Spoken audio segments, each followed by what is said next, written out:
Hello, everyone. Thanks for joining us on the whole cast. Jack Grimsey alongside Robert Lintott, as always. And Robert, another win for Villa, this time 4-0 over Sunderland. We are never predicting another match again. Yeah, just Aston Villa might win. I think that's what we're going to go with from now on, because Let's get it out of the way right now, Jack. What's your prediction for the Swansea match? I don't know. I think Aston Villa might win. Yep, I think there is a non-zero chance that they take all 3 points. Yep, absolutely. There we go. Your predictions brought to you by 7500 to Holt. We hope you'll stay with us for the rest of the podcast. Hopefully you weren't just holding out for the prediction, but... Lick. I'm out. But, yeah, 4 goals in the first half. Yeah, and at one point, the announcer called Villa marauding. And if you had said that a month ago, I would have just fallen off the couch laughing. But it was so true. They weren't like 4 cheap goals. They weren't 4 goals that came against their own play or anything like that. They were 4 goals that Villa absolutely should have had. Definitely, and I mean I wrote about it today for my tactical preview. I was talking about how the whole year we've been saying Villa probably deserved more goals. They're really, really low shot conversion rate, like 8% or something horrible. But in the first half, excluding the 2 block shots, Villa put 6 out of 8 on target, and 4 of those went in. Yeah, absolutely. And they should have had 5 if Scott Sinclair hadn't missed that sitter like Brown a day. Yeah, that was one of them that was off target even. Yeah, I mean, Pentelman came up with a good save. Yeah, and that should have been a 5th. I mean, there's no doubt in my mind Villa should have gone in at halftime up 5-0. It's not like I'm upset about it. Well, it would have been the second at the time, and everyone's like, "Oh God, Sinclair missed. We're really gonna regret that." Turns out we aren't. Turns out Sunderland are terrible. Good God! I mean, it was a beat 'em down situation to steal from Bomani Jones. It really was. I love Bo Jones, by the way, but I don't know. It was weird because although the wins over West Brom, maybe the first more than the second, were pretty comprehensive, this was just a total drubbing. Yeah, absolutely. I mean, so much so that the Sunderland fans started a rebellion. It was amazing. I mean, yeah, I think that was the funniest thing I've ever vined. That was my favorite thing to vine, even better than the Carlos Gil goal, was all of the fans just berating the Sunderland bench and having to be held back by stewards because maybe they would have even attacked. Yeah, at one point a steward got pushed. Like some Sunderland fan tried to push the steward to get out of the way, and the steward was having none of it. But no. Luckily Sunderland had an ample amount of stewards. Yeah, exactly, and they were all around the dugout to save Gus Poyet and company. They couldn't save his job though. Well, sorry you got sacked, Gus. Aston Villa have sent you some flowers. It was our doing. So this season, Aston Villa have got 2 managers sacked then. Yeah, it's ridiculous, and the fans were streaming out with 10 minutes left in the first half. I've never seen anything like that, except maybe at Newcastle. That seems like a Newcastle thing to do. Yeah, maybe you just do that in the Northeast. I was just thinking that. Everyone says the Northeast have the best football fans around, and those are literally, that's the first time I've ever seen it, and Newcastle is the only place I could imagine it happening elsewhere. So, I don't think you'd be considered a bad fan for leaving at 3-0 down to Aston Villa within, 36 minutes? Yeah, I mean, that's fair. I don't blame them, but oof. I've never seen anything like that, though. And it wasn't like, a few people leaving. Half that stadium left. Yeah, but I was surprised it was as full as it was by the final whistle. I mean, I guess maybe if Villa had even managed 1 more in the second half, more people would have filed out of there. But it's so funny because the second half was such a letdown after the first half. It was. It was like... And yet, I still think that second half was one of the better halves of football that Villa have played this year. It was, and I mean, they didn't manage any goals, but I think they really at least were controlling the play and didn't let Sunderland do anything, obviously. And Sunderland had a few glorious chances, but those came, I don't think because of any true errors from Villa. I think it came from lapses in play because they were being conservative. They had a 4-goal lead. I don't expect them to be going all out when they're up 4-0. Yeah, and you're obviously going to be a bit complacent. It's definitely out of hand. But I mean, overall, Villa's still almost 60% of the ball. Yeah, absolutely. And it just that first half, Gabby looks like a player renewed. Yeah, he looked like a man with a point to prove, and he has for the last 3 matches, which it's huge. Yeah, absolutely. I mean, remember we signed him on an extension. He's around for a while. If we can get good things out of him, it's worth it. And Benteke, too, looks like a man revived. Yeah, the penalty at West Brom, I think, gave him a lot of confidence. Or against West Brom, obviously, is at Villa Park, but gave him a lot of confidence, and then two goals, and he was in Who Scored's European Team of the Week. Yeah, absolutely. Got a 9.6 rating on there, which I feel like might have been a little bit high, but Yeah, what? Just because he didn't score in the second half, but God, 9.6. You've got to put in like 4 for me to get that. well, what? Bakuna, I think had an 8.7 for the 2 assists. Yeah. The thing that really strikes me about this is none of the goals were like those breathtaking individual goals. They were all good team goals that were struck with so much power. There was no luck in any of those goals. No, exactly. I'm just thinking of what Benteke's, where Bakuna just put that ball in and his header went right past Pentilliman. Yeah, exactly. It's exactly what we should. Yeah, it's what we should have been seeing all year. And Bakuna getting a chance to actually play on that right side with Hutton out. You gotta wonder. Hutton has been great this year, but do you keep Bakuna in right now? Yeah, I don't think you can take him out. No, he's been playing great. His defense has been solid, and he's been doing everything that Hutton does in the attack, but he's been doing it better because he's a more skilled attacking player. Yeah, I was just looking at the past combinations, and Bakuna to Nzogbia and Nzogbia to Bakuna were the 2 top combinations. Bakuna completed 20 passes to Nzogbia and Nzogbia 18 to Bakuna. So obviously they're linking up really well. And they're doing those overlapping runs on the right side with real precision, which I wouldn't expect from either player. Yeah, I mean, it looks like they've been playing together for a while. Yeah, absolutely, down in the reserves. I was going to say maybe in the reserves, but Bakuna actually completed 11 passes to Benteke as well, which I didn't really, I guess I didn't really notice that many during the match. Is Hutton's defensive strength worth swapping out for Bakuna's play? I think it could be in select matches, and Yeah. I think so. Defending a lead, if you're defending a 1-goal lead, 70 minutes. So I mean, Hutton's always going to be a risk for a red. So, but it'll be an entertaining red always.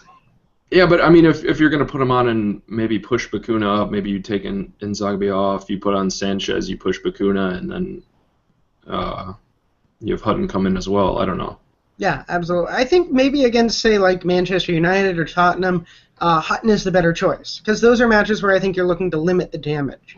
But against a Swansea or a QPR, I feel like Bakuna is the choice. They're not good teams, and you can attack them, and Bakuna gives you that ability. Or even Liverpool in the Cup, say we get them, you're going to need someone who can create something. And it's not like Bakuna's an atrocious defender. No, he isn't. At least he has the pace to get back.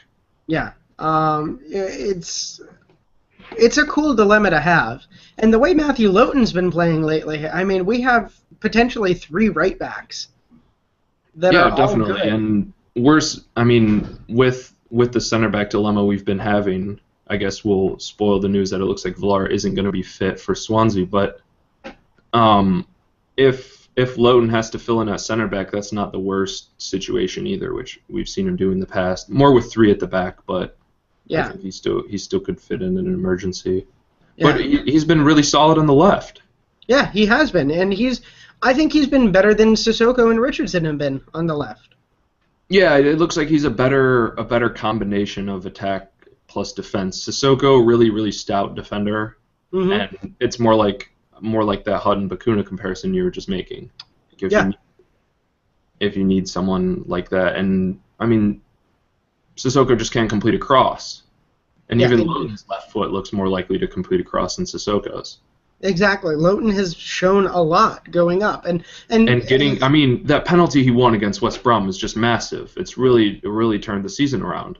exactly. And like we talked about last week, as much as you can say there's luck there, that penalty only happens if Loughton is in the box attacking, which I don't think you would ever see from Sissoko.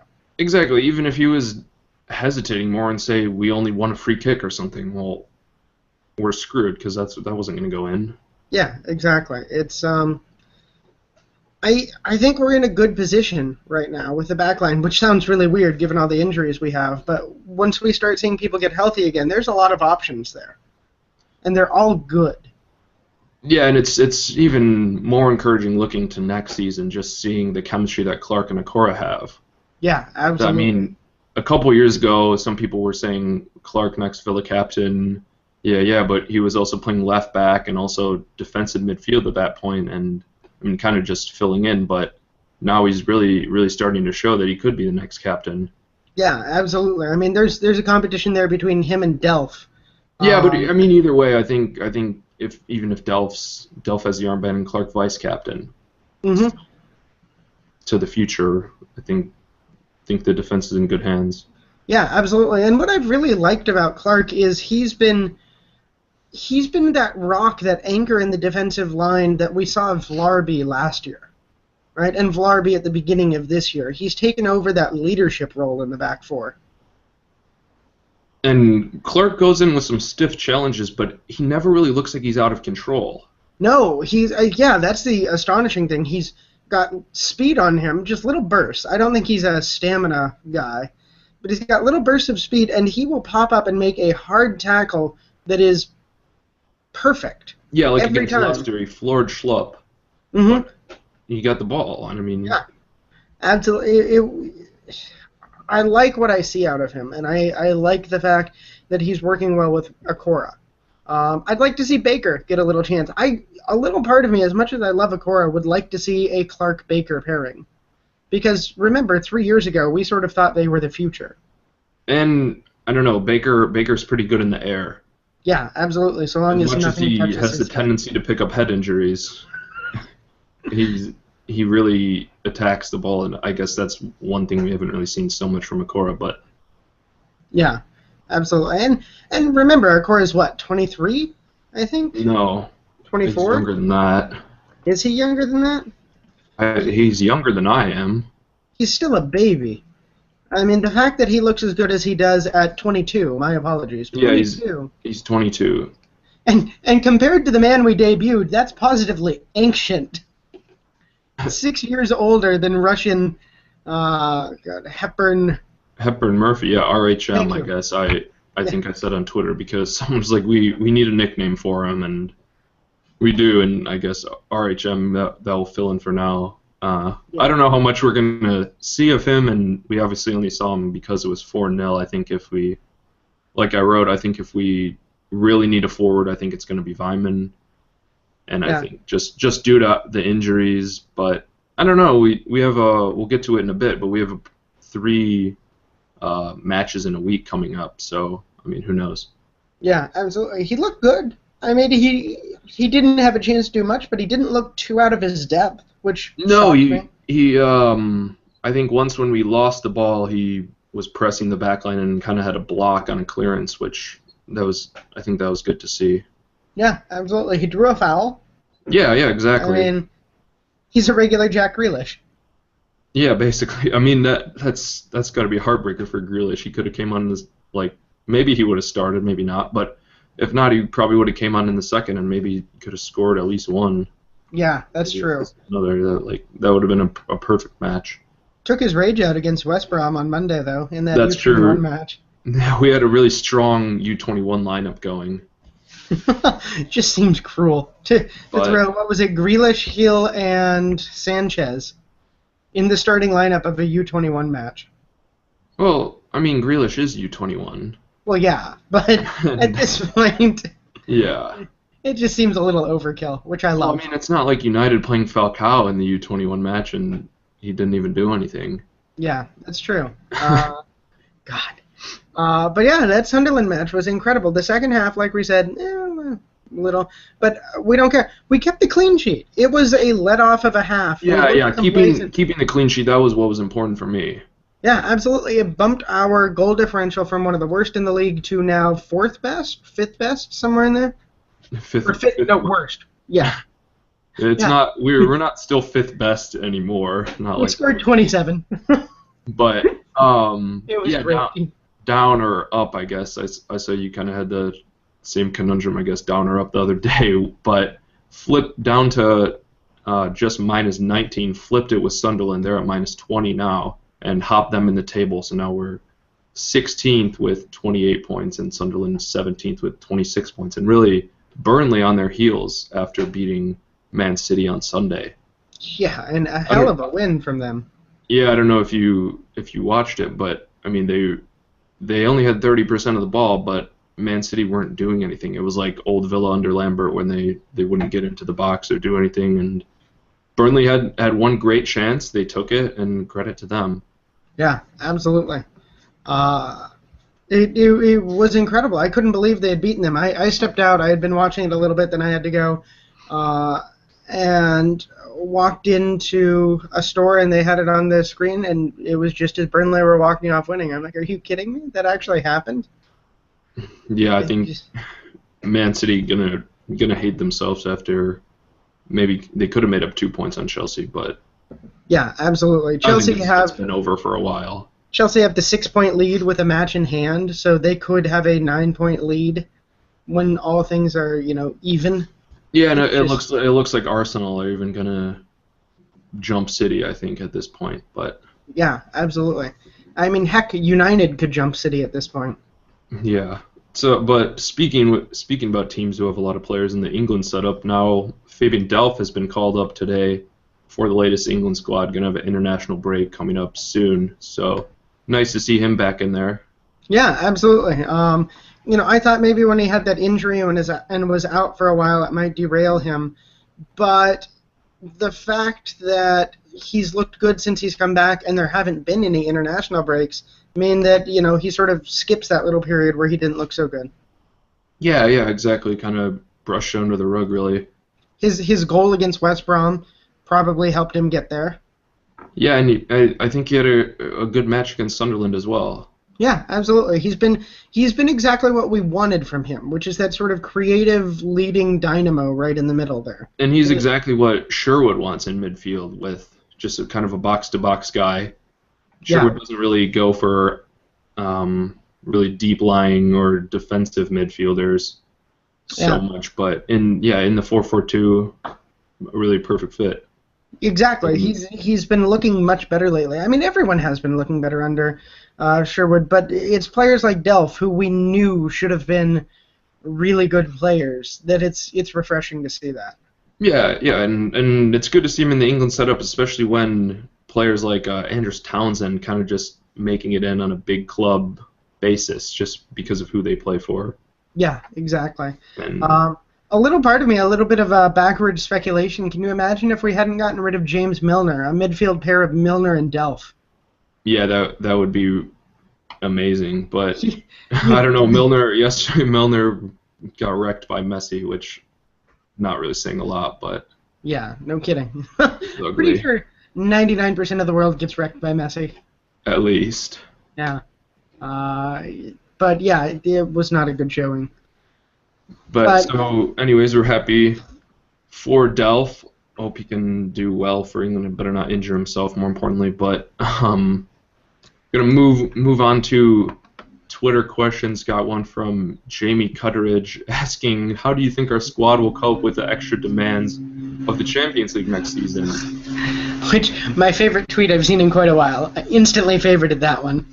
Yeah, Again, in the tactical post I'd written for today, I was kind of talking about how the squad depth that we seem to be developing it's really encouraging. Like, in defense, say everyone was healthy, if you had to go with a pairing of Baker and Vlar, which would really be second choice right now, that's not terrible.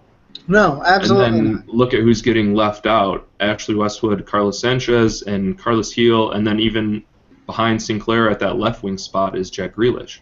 Yeah, absolutely. There's a lot of depth there, and as much as Jamie's question is a joke, because there's no way we get into I think it's mathematically impossible for us to get into. Yeah, I think so. There is the actual question of 2 more wins, and we're going to have Europa League play next year. That's true, because if we win the FA Cup. Isn't it? Don't they still have? Haven't they not changed the rule that if you lose the competition, if you're the runner-up to someone who makes Europe, then you still get a spot? Everyone seems to think that that's gone, but I have yet to find proof of it. I'm working under the assumption that it's gone. So I think it has to be win the FA Cup. Okay, so even still, 2 wins away, and... Yeah, so Jamie is joking about Champions League, but we actually do have the squad depth, I think, for a European run. I don't want to see us make a deep European run, because I think that would take away from the league and sort of hurt some of our progress, but maybe make the group stages of Europa. I don't know, if you get out of the group, just get out of the group. Really. I'm okay just getting to the group. I mean, hell, if we get there, I'm okay because it means we lifted the FA Cup. Yeah, that's a good point. I mean, that's more important. But I don't know. Maybe this is a cup team. Yeah, this could be. I think we have the depth there, especially if we get a summer and everyone gets the chance to be healthy. Although there's a good chance that Vlar leaves over the summer. We'd still have Senderos. We still have Baker. Senderos is a name I bet you haven't thought of lately. Yeah, I mean, then again, if we're playing in the Europa League, maybe Vlar wants to stay. Yeah, and we all know that Lieber Kozak made a name for himself in Europa League play. Yeah, that's where he scored like all of his goals for Lazio. Frickin' assassin in the Europa League. The bandaged assassin. Yeah, and he's he's on pace to be back. It's sometime in April, it looks like. Yeah, I guess a lot of people don't like the Europa League because maybe you get a couple rounds into the knockout stages and you only make $3 million, but it hurts your league performance by maybe 3 or 4 places, and you lose $15 million in revenue from that. Yeah. So I mean, I understand that, but I don't know. It's a good chance for more development, I guess, if you have the squad. Yeah, it's the one time that playing in the Premier League actually hurts. You know, in leagues with less prize money at stake, a good Europa League run is beneficial. I still think it's a good selling point to players from the continent, because really only the English don't take it that seriously, I feel. Yep, agreed. But then there's dangers too. I mean, you say you drop 3 or 4 places. Look at what's happened to Everton this year with their focus on those midweek games and how junk they look. Yeah, they've been atrocious at times in the Premier League, and I mean, I don't think the Europa League can be fully blamed for that, but at the same time, it's a contributing factor. Yeah, it's sure not helping. Everton should have been top 10 this year, I think. They're not without a doubt. Definitely. They're not a great team. I don't think they should have been challenging for Europe or anything, but they should not be where they are. Yeah, I mean, probably 8th. Yeah, they've underachieved to the degree that Aston Villa have underachieved, I think. Yeah, that's a good comparison, I guess, really. Next question, kind of along these lines, from Adam Clark, one of our writers. Assuming we survive, what positions need upgrades to actually push on next season? And again, I think I don't know. Depends what happens with Cleverly. Mm-hmm. But another and Sinclair. Yeah. It looks like Sinclair's going to stay, really, if I had to judge. But and he's intimated that he wants to stay. Yeah, another central midfielder.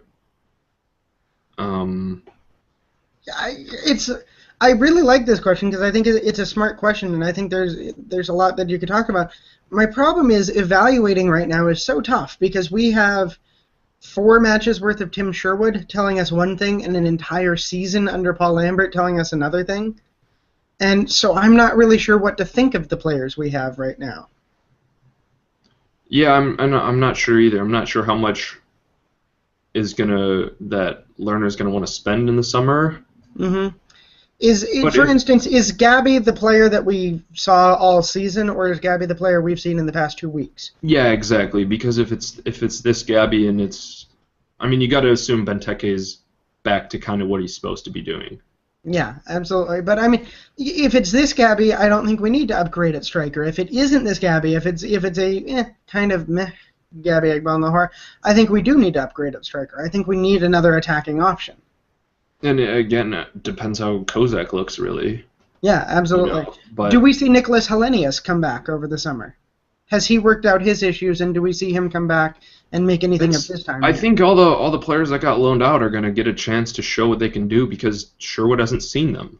Yeah, absolutely. And there were quotes the other day from Joe Bennett saying he hasn't ruled out, because his contract is up, and he hasn't ruled out coming back to Villa now that there's a new manager around.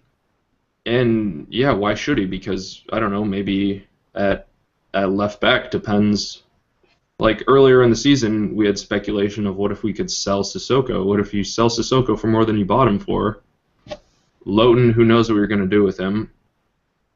Yeah, utility man, really. But yeah. Bennett, I don't know. People have mentioned him being able to play in midfield as well. Who knows? He could. Maybe in a holding midfield role. It's sort of like or on left midfield as maybe, I don't know, kind of being more like a winger, I guess. But after seeing him come in, I'm sort of intrigued to see if Sanchez could play central defense. Yeah, I think so as well, and I think Sherwood's got that in the back of his mind in an emergency situation. Yeah, absolutely, and that's what it was the other day. I mean, not strictly an emergency because Clark didn't have to come out, but it was I want Clark out, and I have literally no central defenders available. Yeah, I'm not getting Clark suspended for Swansea. Yeah, exactly. But like back to Helenius, I think it's Helenius or Vyman for that fourth spot, and I think whoever loses that is going to get shipped out. Yeah, I could see that, and my guess is it's going to be Helenius. I think so, obviously, as well, but I really like the guy. I really had a lot of hope for him, but with the issues he had while he was here, if it's not good mentally for him to come here, I don't care what it is, from a sporting perspective. If it's not good for him to be here, don't make him come here. Let him stay at AAB. Yeah. Let him do what he needs. We don't need him desperately enough to screw over his mind. To ruin his life. Yeah, exactly, and that's what was happening here, and I'd love to see him come back. I think he has a lot of potential. I think he could be useful, but that's way down the line, sort of a thing. I don't know if it's worth planning for that. Yeah, I mean, I think some players like Luna will probably be gone. Mm-hmm. Which I'm okay with. Yeah. Whatever. Actually, now that I've said it, that if we have good Gabby, we don't really need to upgrade at striker. I take that back. We could probably use another striker. Yeah.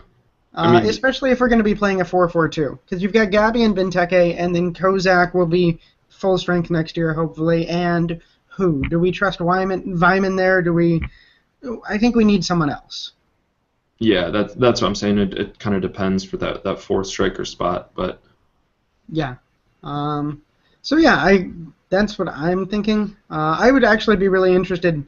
Adam, since you asked the question, you'll probably be listening. I'd be interested to know who you think we ought to upgrade. Yeah, and if you want to write something on it. Yes, please do. that was a not so subtle hint. Yeah. Because if you haven't been reading, Adam has been putting together some really good tactical overviews after the fact. Post-match. Yeah. Yeah, and he's had an eye for stuff that I tend to miss a lot. I'll admit. One of the reasons I brought Adam aboard was because he had this tactical eye that I just don't have. I haven't developed it yet. I don't see a lot of this, and he's been getting a lot of it. And his post-match stuff has been absolutely worth your time. Yeah, definitely. I think that sums it up. Next one was from @EnidGarden Flex Luther asking, when can we expect someone stupidly rich like Warren Buffett or Carlos Slim to buy a footy club? Do you think it happens over the summer? I think it's just a footy club, not like someone stupidly rich, like one of the richest people in the world, like richer than Abramovich level. I don't think Warren Buffett ever would because he can't make that much money. Maybe he could in the U.S. But if he bought an American football club. Yeah. If you want to make a bunch of money safely, I don't think soccer's the way to do it. No, absolutely not. And Randy Lerner proved that. Yeah. I mean, I don't know if Lerner was trying to do it the safe way, because he could have brought in someone like Lambert from the start and just played it safe and bank the TV money, but I think you could make a profit that way. But I'm not sure we see anyone super filthy rich by a club right now, because it strikes me as, despite all their flaws, that Aston Villa are kind of the thing that a super filthy rich person might go for. Like, not expensive enough to put a real dent in their budget, but long enough history, enough potential there that they could become a signature plaything for a super. Yeah, like fairly well respected. Mm-hmm. I mean, and if you're super filthy rich, it wouldn't be too hard to get Villa to a point where you can't throw the money in because of financial fair play, but it wouldn't be too hard to get them to the point where you can start pumping money into them, a la Chelsea or someone like that. And I feel like, a filthy rich person could have Villa in the top 6 in 5 years, like regularly in the top 6 within 5 years. Yeah, because the thing is, while you can't pump all that money in with financial fair play, things you could do would be like expand the stadium, because if you were getting Villa to challenge for that top 6, and then obviously the goal would be to push on for the Champions League, if you could expand Villa Park to 50,000 with because they have expansion plans that they could do that. If you could start getting that many butts in the seats, eventually you're going to be able to start doing that. And I mean, just getting a better sponsorship deal, obviously not like what PSG have, getting $200 million a year, but you think you'd be able to find a better shirt sponsor or some way to do the money almost legally, I guess. Yeah, absolutely. I mean, the plans are in place to take that north stand and make it add essentially 7,500 seats. And you do that, and suddenly you're really upping your limit on financial fair play. But I think this is one of those proofs due to absence, because teams like Aston Villa are for sale, and none of the super filthy rich people are buying. And so I don't think it's going to happen anytime soon. No, and I think that's just because of, I don't know. The new TV deal, you think maybe they think they won't lose a ton of money in it. Yeah, that could be. And it also could be a stupidly rich person could be waiting for a United or a Chelsea to come up for sale. Yeah, that's true. I mean, maybe there's the part or of even them that doesn't Newcastle. Maybe they're hoping that doesn't want to spend 5 years making a club good. Maybe there's the part of them that just wants to buy the club, pump some money in, and have a world champion within a couple of years. Yeah, or Southampton, who's closer. Yeah, that could be. Or even Everton. I mean, at this point, but maybe they want a club with global recognition, and Villa are decently well known, but they're certainly not a globally recognized club. I get weird looks when I walk around in my Villa kit. No, they're not. They're not a brand really I mean, even what you're seeing with now AC Milan maybe being up for sale, not even close to that level. Yeah, exactly. What about our questions from 1874 FC? Yeah, Mark Bannister, he had said last week, what is the animal that looks most like Mark Lawrenson? And this week he sent us, by the way, this is the animal, and it's Sid from Ice Age. So that's a pretty striking fit there, actually. But I love his question this week. What former player would you love to bring back in a time machine to play for us again? And he said Paul McGrath, by the way, which no one's going to argue with that. Yeah, no, absolutely not. After what I said earlier, a little part of me almost kind of wants James Milner, because he's still good. You don't have to imagine what it would be like. Yeah, to just have vintage Milner. Yeah, have him back in playing alongside Delph. But who did you end up thinking? I ended up picking Peter McParland, who played for Aston Villa from 1952 to 1962, scored, of course, in the FA Cup final in 1957 against Man United in that final, but actually also, maybe more notably, shoulder-charging Manchester United's goalie and busting his jaw, or his cheekbone, breaking his cheekbone, obviously giving him a concussion as well, knocking him out, but substitutes weren't allowed back then, and I mean, Villa went on to win 2-0, and also McParland was on the score sheet in 1961 in the FA Cup final the League Cup final was the inaugural League Cup, and actually the final was over 2 legs. The first leg, Villa lost 2-0 at Rotherham United, but won the second leg 3-0 at Villa Park. Yeah, I would not mind seeing him back, someone with that sort of energy and anger in him. My pick was Dwight York. I think we could use the goals. I think we could use that skill in transition there. I wouldn't mind seeing him back, and I don't think he's so far removed that his game would have aged too much. I think he could just drop in and play pretty well if he were in his prime. No, exactly like McParland. I think he is a little too physical now for his style was. I mean, at 80 years old, maybe he's not as physical now, but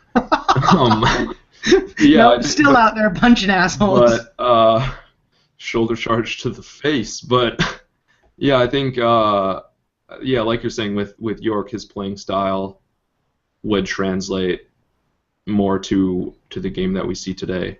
Mm-hmm, but absolutely. Interesting that we both pick strikers, though. Yeah, it is kind of interesting. I guess that speaks to this year, because despite the past couple of matches, if there's one thing we need this year, it's goals. Yeah, but also maybe assists. Maybe if we're looking back, like you're saying, Milner, or maybe bringing back someone like Ashley Young who could really be more of a provider. Yeah. Because it seems like that's what Benteke is really needed, obviously, above all is service. Stuart Downing in his one good season with Villa? Yeah. I mean, if it was that season, if he was going to play like that all the time. Yeah, absolutely. There's a few good options out there. I really like that question. We got a lot of good questions this week. I've been enjoying them. Yeah, so thanks everyone for your questions. We'll try to get them every week, I guess. But next up, we've had a competition, not really a competition on the site, but more of a contest, I guess, rather. Yeah. And Art of Football made this design of Fabian Delph. Maybe you've seen it, maybe not. If not, check out the site. Scoring his goal against West Brom and from the FA Cup. And so it's on a T-shirt, and they were in contact with Robert, and they want to give one away to one of our readers. So really all you have to do is comment your favorite Villa memory of all time, and Robert's going to have a drawing, and someone's going to win the shirt. Yeah, absolutely. It will be a random drawing.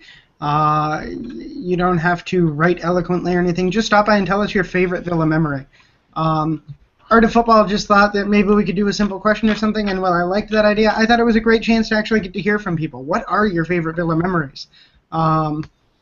I love one right now of a guy sneaking in under the turnstiles back in the 1970s is a great story. And even if you don't want to drop a comment in or anything, just stop by and read that story, because it's a really neat story of, the dark ages of football. Yeah, from David Rose. Yeah, it's worth your read. And there's some good stuff in there. So yeah, stop by, win a free T-shirt. The worst that can happen is you get to relive your favorite Villa memory, and the best is you get to do that and win a T-shirt. That's not a bad deal. Yeah. So, and you can give at art_of_football on Twitter a follow. They have some pretty cool other designs as well. Yeah, they do. There's some really cool Villa stuff there. I kind of want to print of a couple of their things to put on my wall. Yeah. So I mean, yeah. Next order of business, I guess, is that QPR match being rescheduled. Or rescheduled, I should say. But that it's gonna make for kind of a hellish week, I guess. Yeah, because we've got United and Spurs already, which was a tough week to begin with. And now in between we get to sandwich QPR, which is not a tough match. It's a match we should win. It's QPR away. Or it's home for us, away for them. Yeah, and QPR have what, one draw away all season, the rest losses? Yeah, if you can't beat QPR when they're not at home, you might be a dead puppy. Oh, that's sad. I take that back. It's a must-win. Yeah, absolutely. It's a match that you have to win. It's a nice 6-pointer. It keeps QPR down in the mucky-muck. It gives us 3 points to get us closer to safety. It's a must-win, and now it kind of sucks because it's sandwiched in between two matches that are probably not going to see us get anything, but will probably take a lot out of the players. Yeah, and I think especially that that first one against United's going to be Saturday, then Tuesday, then Saturday. So I think really you have to make the QPR match the priority. Yeah, absolutely. If there is one silver lining to this, I think it's the fact that actually I think there's two here. The first is that Hell Week comes after a 2-week break. So if That's ever a there good were a point. time to if ever there were a time to have 3 matches in a week, it's after you've had the chance to sit for 2 weeks. And the other thing is, I was really predicting sort of a drubbing by both United and Spurs. QPR, I still think, even if we get our asses handed to us by United, I still think we can win QPR, and that's a nice little break. It means we don't go into that FA Cup semifinal riding a streak, hopefully. Yeah, yeah, a big losing streak because it looked like we were going to have a few fixtures in a row that were really, really difficult Yeah, with absolutely. United, Spurs, and maybe Liverpool and City. Yeah, And then just and that's a crap run. if you had to go in to that must win against QPR with 4 losses on the bounce, then morale's going to be in the toilet. But Yeah, and if you have to go into the semifinal with 2 losses. yeah, And yeah, that two, too. I mean, in all likelihood, after seeing United against Spurs this week, we're probably going to get murdered in that United match.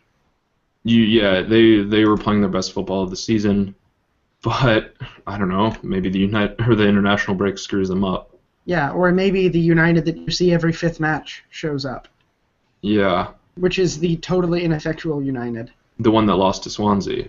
Yeah, exactly. And so, we could get something out of it, but I do like the fact that this sort of breaks up what could potentially be a hellish stretch. Yeah, and I mean, I guess we were talking about the FA Cup a bit, and that semifinal still has not been given a date by the Football Association. Yeah, and as my I mean, old man said, it's it's gonna be the 18th or 19th, but but yeah, the difference between a Saturday or a Sunday and what time it is pretty huge, and it makes it difficult for fans to travel, difficult for fans to get accommodations. We're already selling tickets, but we don't have a date yet for them. yeah, I mean, if you have to take off work, that's kind of annoying. Yeah, and if you didn't read it, we tweeted about it. My old man said wrote a really excellent post in which they called the FA and tried to get answers as to when we might know. It was a really good post advocating for the fan, and that's exactly the sort of thing that should be taken into account here. As someone, I can't remember who it was, I think it was on Twitter in response to us, as someone pointed out, they know for a fact that it will be Arsenal against a lower league team. That's not a big draw. Right? So put the Aston Villa game against whoever it is in the primetime slot. You know your options for the most part now. Plus, Arsenal their fans are already in London. Yeah, absolutely. It makes it easier for them to travel. Yeah, I think this should be settled quickly, and the FA is just dragging their heels. Yeah, well, it's going to be Arsenal against Reading, right? Yeah, Because Reading beat off. beat Bradford Hmm. and stormed the pitch. Returning us to the dark ages of football. They had flares. Yeah, flares. Can you believe that? One of those flares might have been carrying a knife. God, I was so pissed at the BBC about that because, of course, the Reading pitch invasion was played up as a, hey, look at how beautiful it is. Like, you assholes, 2 weeks ago, you just condemned this sort of thing. Yeah, but maybe looking at it from the other way, maybe they think Villa are too big of a club. So maybe if you want to take that in a good way. Yeah, But I suppose. uh, Giant wanking motion at the yeah, BBC. yeah. What a bunch of Um, assholes. but I guess let's go back to looking at kind of the relegation picture and looking at some of the fixtures. Robert has your rooting interests for this week. Remember, Leicester still bottom. QPR 3 points ahead of them. Burnley 3 points ahead of QPR, and then it's Sunderland, Villa, who are level with Hull, but we're 6 goals behind Hull. And then above Hull is Everton. I think Everton's basically safe, which is what you really wrote on Monday. Yeah, absolutely. On Monday, if you didn't see it, I had my first real look at the relegation run-in. As we get lower, or towards the end of the season, I'll actually start playing with numbers. But right now, there are hundreds of thousands of possibilities, and so I wasn't messing with that. But just look Starting at to clear up a bit. a little bit, yeah, and starting to look at schedules and whatnot, and a few things are becoming apparent. In terms of position right now and placement, it looks like Hull City are going to be fine. but their remaining schedule sucks. They've got Chelsea, at Swansea, at Southampton, Liverpool, at Crystal Palace, Arsenal, Burnley, and then they end with at Tottenham and Manchester United. Yeah, that's brutal. That is terrible. That could be possibly 0 points, if everything goes wrong. Yeah, I can see from there them getting something out of Swansea, Crystal Palace, Burnley. 3 out of their last 9. I can see them getting something. And other than that, I think they get nothing. Yeah, I mean, if they can snake even a draw at Chelsea, Liverpool, Spurs, or United, I think that's lucky. I mean, I guess they have Chelsea, Liverpool, Arsenal, and United all at home. Yeah. Not that I think that's going to matter all that much. That's still a brutal run-in. Yeah, absolutely. Everton look pretty darn safe. The fact that they're still sort of in it, I don't think changes the fact that you can root for them against QPR this weekend. Yeah, they still are in the Europa League. Yeah, I don't know. I think maybe they could even win the Europa League, but I think they could absolutely. And if you're Everton and you're in that position, I think it's worth it to go for the Europa League, like to try to win it. Like for Villa, maybe not, but since it now offers a Champions League spot, that's another way to kind of get in. Yeah, absolutely. So this weekend, root for Everton against QPR, Chelsea against Hull City, Aston Villa, of course. Sunderland are visiting West Ham in a battle of teams that can't do anything. Yeah, West Ham have been miserable. They haven't won in the league since January, but I don't know. That's Sunderland, like. Yeah, exactly. And we saw what happened to Sunderland. They're not going to be instantly better. Although they did bring Adam Johnson back. From a footballing perspective, that improves them. From a morality perspective, that makes them horrible ass wipes. Yeah, and they got Dick Advocaat now in at manager, so never managed in the Premier League. It will be interesting. Good manager and great CV, but really late in the season, and it's like with Lambert, if we didn't pull the trigger, it was now or never. And very fortunately we did, because otherwise we could be in a position like Sunderland where you just have about 2 months. Yeah, absolutely. We could have spent last weekend saving Sunderland's season instead of dooming it. Burnley, you can go ahead and root for Southampton there. Keep them below us. QPR, we already said root for Everton. And Leicester are traveling to Tottenham. I don't really care who you root for there. Spurs should crush Leicester. Yeah, I think so. And Leicester, time is really running out on them. Given the fixtures this weekend, there's a really good chance that Villa could go 6 points clear of the drop zone.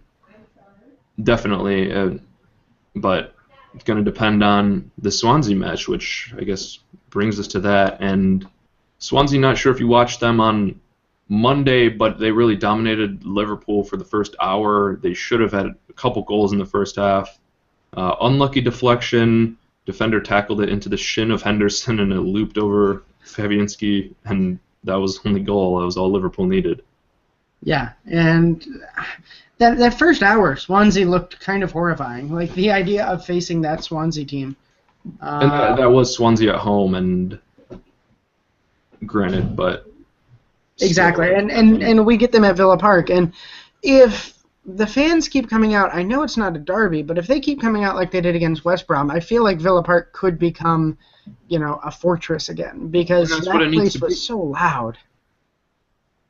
Then, that's really what it needs to be, because, winning on the road's difficult.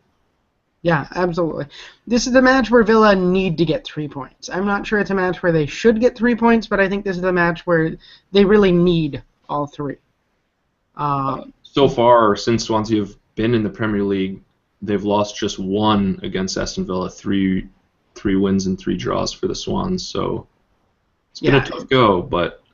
And they're a good team. I kind of like Swansea. I like the way they play. I like the way they run their club. But this is throw that out the window. Villa need to win this. And I guess it's going to be Tim Sherwood's chance to win 3 Premier League games in a row. Hasn't happened since Martin O'Neill did it in April of 2010.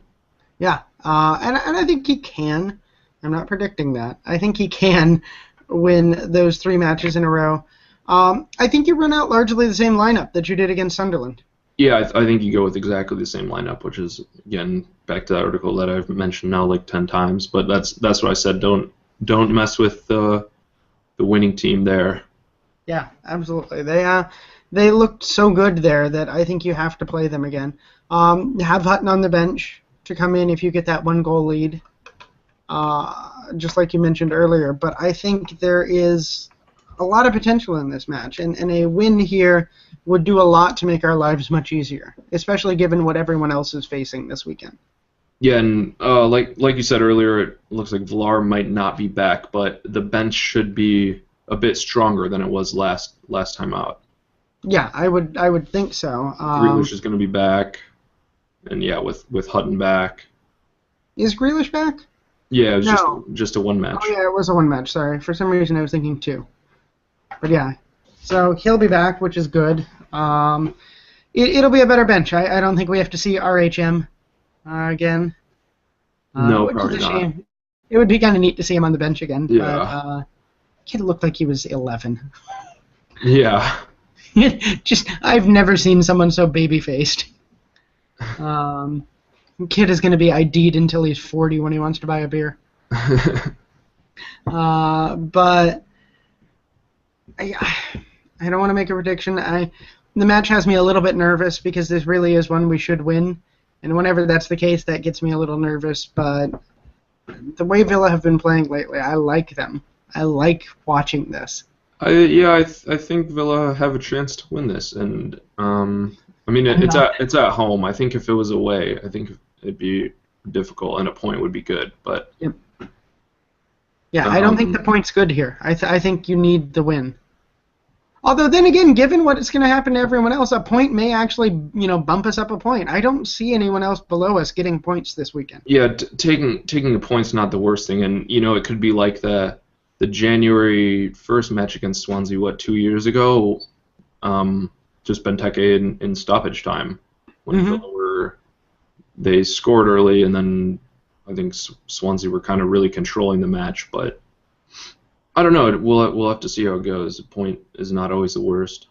Yeah, I'm getting nervous about talking about future matches now, because we've had a nice little run of not saying much about them and having good results. So I'm kind of tentative to talk about this. Yeah, I guess looking at the stats, Swansea's last 3 away wins have all been by a 1-0 scoreline. I could see something like that happening here. Although this offense is recharged, I actually don't see them getting shut out at home for the rest of the season. Here's another one for you. Villa scored more goals in the last 2 Premier League matches, 6, than they managed in the previous 13, 5. So, it really shows that the attack is recharged under Sherwood, which, thank God. Yeah. Like I said, I don't see them getting shut out at home for the rest of the season. No, I think, especially with the way they played in the Cup as well as in the league against West Brom at home, I think the crowd really is going to back them, and just because it's a different environment than under Lambert. Yeah, exactly. So I'm looking forward to it. I will say that much. That is my prediction. I will probably enjoy this match. Yeah. Because it's not the boring ass Villa that we saw for so long. Exactly. It's really a team that you want to watch. Yeah, absolutely. So remember we're still on iTunes, Stitcher, Blog Talk Radio, and YouTube, of course, and we will have all the match coverage for you. Leave us a review and a comment on iTunes, please. We would really appreciate it. Yeah, maybe I'll make the ads go away. But that would be nice. I think that's a Blog Talk Radio problem, but remember match is going to be at 11 Eastern, 3 local, because still the daylight savings in America, but not in Europe yet. 1 more week of that, I guess. And we'll have all the match coverage for you at 7500toholt.com. Remember, like us on Facebook and follow us on Twitter. So, Robert, any final thoughts? None whatsoever. Just up the Villa. Yeah, I think let's just hope this win streak continues. But yeah. As always, for Robert Lintott, I've been Jack Grimsey for 7500tohold.com. Thanks for listening to the Wholecast.